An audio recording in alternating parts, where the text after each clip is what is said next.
Good morning everyone, welcome back to our YouTube channel. So today it's Thursday, November 20th.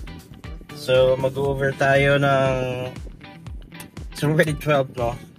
So mag-over tayo saglit hanggang before 3.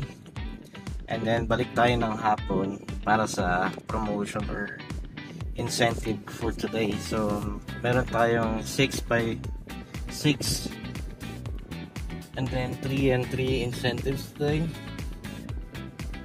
So subukan natin kompletuhin yan from 5 to 9 the evening. So for now, nakakuha ko ng Woolies order.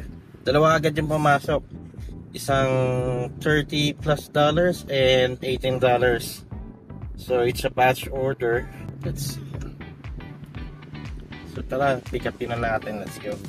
So shoutout pala sa ating mga subscribers, no? Thank you sa pag-like and pag-support. So if you have any question, just don't forget to comment down below and we'll try to answer those, no? I don't know, we'll try to see because we only have less than 3 hours to do this. So update ko na lang kayo. See ya. So na-pick up na natin. And so let's just go to the drop off. We just got here sa Woolies, no? And nag-aantay na lang tayo ng order. Pakita ko sa inyo yung batch order. It's a 2 orders. So one is I think $35 and one is $18. So big orders agad na pag online natin.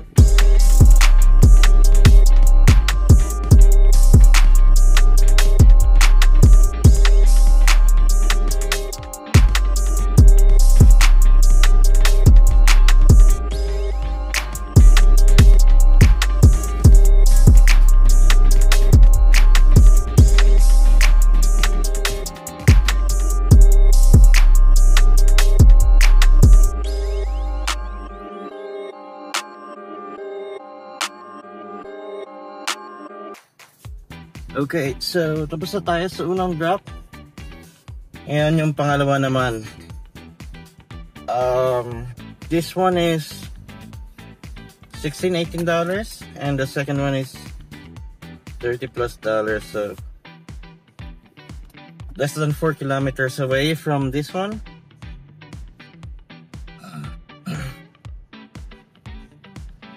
So guys, tanghali na, no? Hindi ko alam kung ano yung temperature pero sobrang init niya. Nakakapasok. Para ka nasa Pilipinas.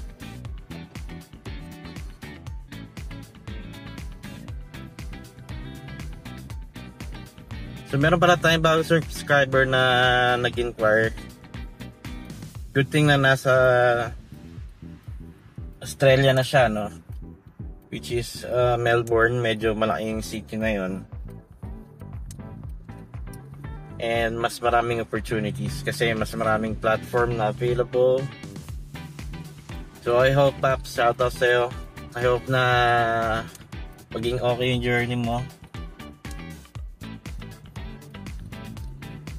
And kung may tanong ka, pwede naman natin sagutin, ano. Just message me or comment down below. Okay, so tapos na natin i-drop sa customer. So 12.30 na ang total earnings natin is $54. Half an hour. So actually may pumasok na order. Grocery siya. 14 items for 31. So naklik ko yung X. So wait na lang tayo ulit. But for now, so yeah. Okay guys, so nakuha tayo $14 for 5 units. So I think makagawa naman natin siya ng less than 20 minutes, 30 minutes. So we'll see.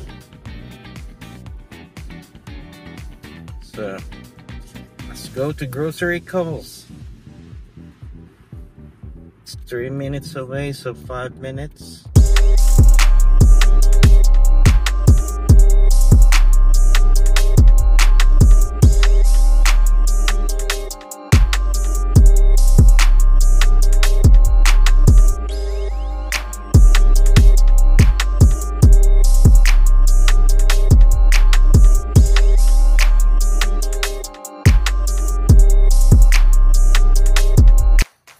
guys, so tapos na natin yung grocery orders. So while nag-grocery ako, nakatanggap pa ako ng isa for additional $4 kasi 2 items lang naman. So kinuha na rin natin.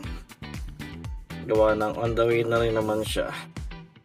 So 14 and full, $18 all together. So unang drop off is 3 kilometers. So let's go. So time check is 12:47 pa lang, no? So hindi pa tayo nakakaisang oras. Okay, so nandito na tayo. Tignan lang natin sa customer. So guys, na drop off na natin sa customer. It says there na Libertador. Pero tinawagan ko tsaka umatok na ako, hindi pa rin sumagot. So iniwan ko na lang sa pinto nila. So kung may ganong instances na nangyayari sa inyo, you make sure na safe spot yung pag-iiwanan nyo. Or message si customer via text. So since itong customer nito, ilang beses ko na siya nahatiran, puro naman siya Libertador dati. Ngayon lang Libertador, ewan ko kung bakit. Kaya iniwan na lang natin. So next drop off is just a kilometer away. So ito yung natanggap kong additional $4 for 2 items. So let's go, iyatin na natin. Okay, so wala pang isang minuto, no? And time check, it's 12:57.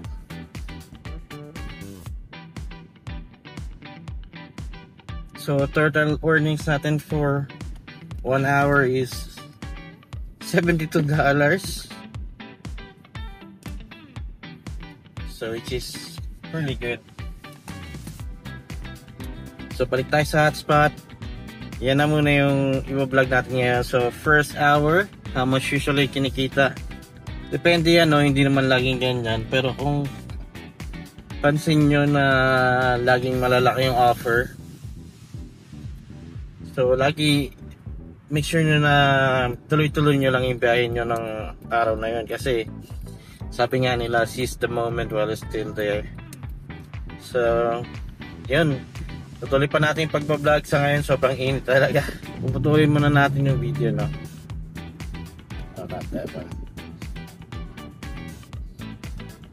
Sa mga nag-enjoy sa ganitong klaseng video, please like and subscribe. We really appreciate your support, and we will always try to update you for coming videos. Thank you so much and see ya.